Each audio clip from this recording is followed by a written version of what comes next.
All right, so in this video, we're going to talk about the ideal LBO candidate, right? And this is a question that sometimes gets asked in interviews, right? And also in the coffee chat process around, oh, what would you say is the ideal LBO candidate? And rather than kind of give you guys another list and have bankers kind of drill down and you just produce more and more answers, one way that I like to think about this is what are some really famous LBOs that have occurred that have been successful, or they seem really successful at that point in time, right? And then once we have that kind of story in our mind, well, then we can kind of think about what kind of attributes did that LBO have, and we can kind of apply it to our current kind of way to think about like what the ideal LBO candidate is, right? So let's look at Nabisco. And so Nabisco underwent one of the biggest LBOs of all time. At the time, it was the biggest LBO, and it was a huge deal at the time. And for people that don't know, Nabisco is the cookie brand.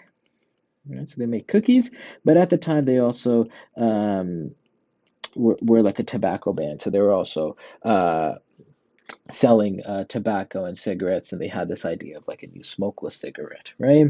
Now, with that, right? If I'm thinking like a private equity investor, what makes Nabisco a good candidate for an LBO, right? So let's think about in an LBO, what are we actually doing, right? Well, number one, we're loading it up with debt, right?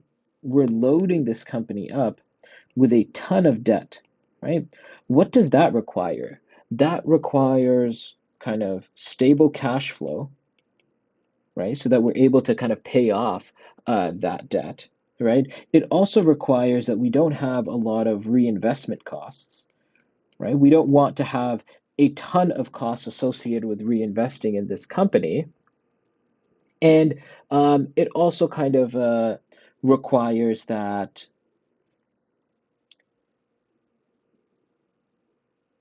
we have a solid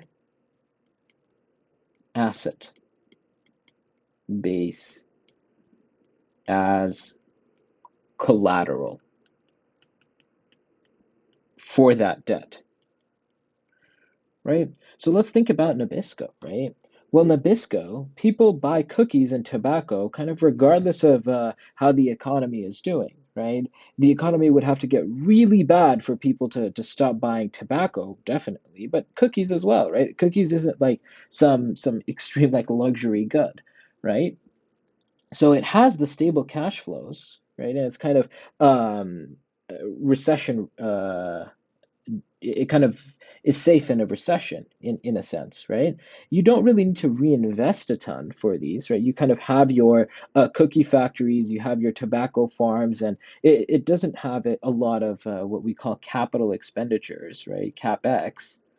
So the CapEx is relatively low, and the factories and the farms for cookies and tobacco provide a really solid asset base as collateral, right? So that's honestly great, right? That makes Nabisco look great as an LBO candidate, right? The second main thing to talk about is that it has um, opportunities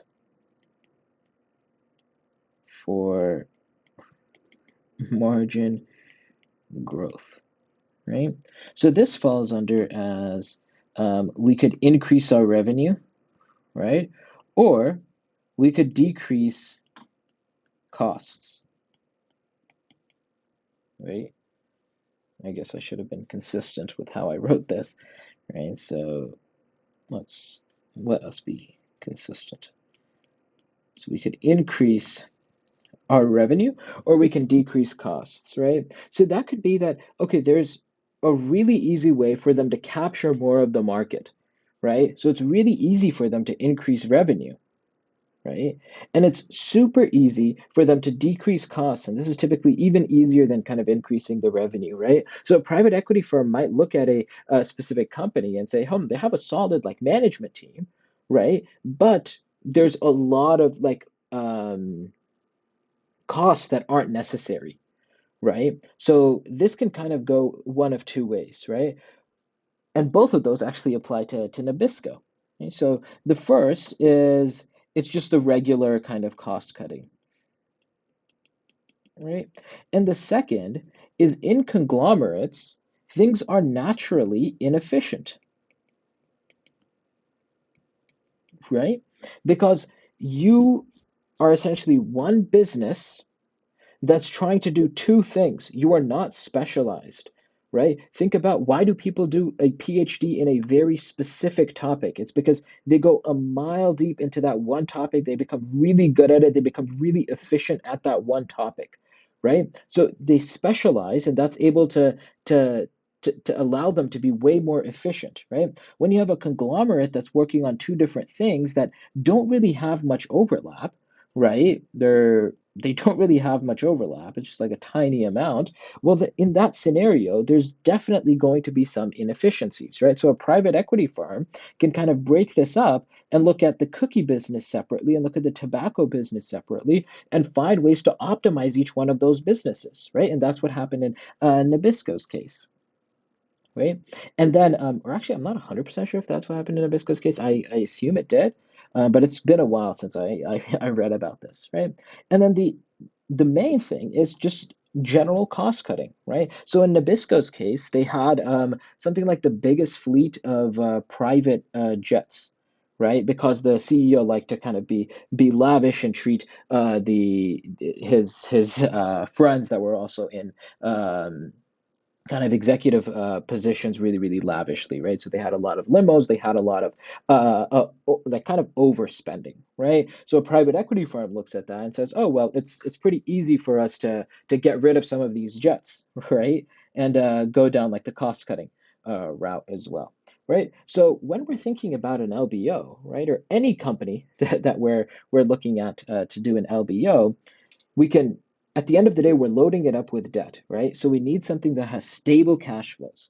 It should have low reinvestments, right? Something that doesn't need a lot of capital expenditures to keep itself going, right? We need a solid asset base to provide as a collateral for debt, right? If we have a small AI startup, that's not going to have a lot of collateral for debt, so we can't just loan out a ton of money because there's nothing that's kind of backing that loan, right? So we need something that has a solid asset base, right? And then we want to make sure that there's some opportunity for that margin growth, right? So we want there to be opportunity to kind of increase revenue, to decrease costs, to make the overall organization more efficient, right?